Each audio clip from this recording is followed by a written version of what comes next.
السلام علیکم دوستو، امید ہے آپ خیریت سے ہوں گے۔ میرے بھائیو، آج ہم اس ویڈیو میں اللہ رب العزت کے صفت نام المہیمنوں کے بارے میں جانیں گے اور المہیمنوں کے معنی اور اس کے خواص بتانے جائیں گے۔ لیکن اکثر لوگ اس بات کی شکایت کرتے ہیں کہ ہم وظیفے کو پڑھ لیتے ہیں اور ورد کیا کر لیتے ہیں، لیکن پھر بھی ہمارے مسائل حل نہیں ہو جاتے۔ میرے بھائیو، بات ایسی نہیں ہے۔ جو بھی وظیفہ ہو وہ مجرب ہوتا ہے، اس کے عمل کا ضرور اثر ہوتا ہے، لیکن ہم وظائف کو غلط طریقے سے کر لیتے ہیں، اسی وجہ سے ہمارے مسئلے حل نہیں ہوتے۔ میرے بھائیو، جو بھی آپ وظیفہ پکڑے اس کو بہتر اور ادب کے ساتھ اور یقین کے ساتھ کر لو گے تو جلد از جلد اثر دکھائے گی۔ سب سے بہتر طریقہ یہ ہے کہ ہر وظیفے کے لیے انسان بوضو ہو کر اور اتحیات کی شکل بنا کر اور انتہائی عاجزی اور خاکساری سے اللہ رب العزت سے مانگے تو اللہ رب العزت اس کی حاجت کو پورے کرے گا۔ اور جو وظیفہ بھی آپ کرو گے، ساتھ ساتھ میں جس کام کے لیے بھی کرو گے وہ کام یا وہ مسئلہ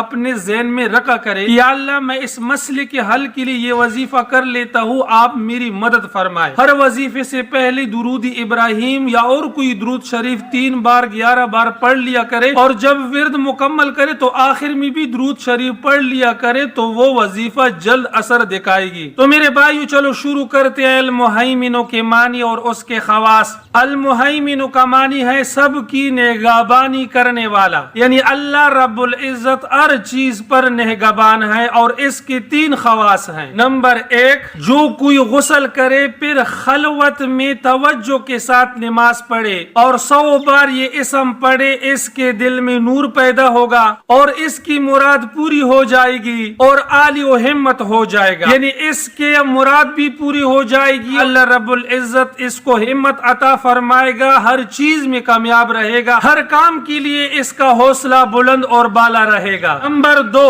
جو کوئی اس سے 29 بار پڑھے گا اس کو کوئی غم نہ ہوگا، یعنی ہر غم سے وہ محفوظ رہے گا۔ دیکھو آج ہم ہر غم اور مصیبت میں پنسی ہوئی ہیں، ہر کسی کو اپنی لگی ہے، کسی کو کسی چیز کا، کسی کو کاروبار کا، کسی کو اولاد کا، کسی کو تجارت کا غم لگا ہوا ہے، کوئی دشمن سے تنگ ہے، کوئی رشتہ داروں سے تنگ ہے۔ یہ سب چیزیں جو غم دینے والی ہے اللہ رب العزت اس سے اٹھا لے گا۔ نمبر 3، جو یہ اسم ہمیشہ پڑھتا رہے گا تمام بلاؤں سے محفوظ رہے گا۔ میرے بھائیو، آج ہم دیکھتے ہیں کہ ہر طرح بلاؤں میں انسان پنسا ہوا ہے، غم ہے، دکھ ہے، درد ہے، کوئی روزگار کا، کوئی رزق کا، کوئی کاروبار کا مسئلہ ہے۔ اللہ رب العزت اس اسم مبارک کے ورد سے سب مسائل کو ٹھیک کرے گا، حل کروائے گا۔ میرے بھائیو، آپ کو یادیانی کے طور پر پھر کہتا ہوں کہ پوری یقین سے یہ ورد کر لیا کرو، انشاءاللہ آپ کے مسائل حل ہو جائیں گے۔ امید ہے کہ میری ویڈیو آپ کو اچھی لگی ہو۔ اگر ویڈیو آپ کو اچھی لگی، بھائیوں سے گزارش ہے کہ ویڈیو کو لائک اور چینل کو سبسکرائب کر لیجئے تاکہ ہماری ہر نئی آنے والی ویڈیو سب سے پہلے آپ کو پہنچے۔ آپ جہاں کہاں بھی ہو، اللہ آپ کو خوش اور سلامت رکھے۔ اپنا بہت سارا خیال رکھیے۔ ملتے ہیں نیکسٹ ویڈیو میں، تب تک کے لیے اتنا کافی۔ اللہ حافظ۔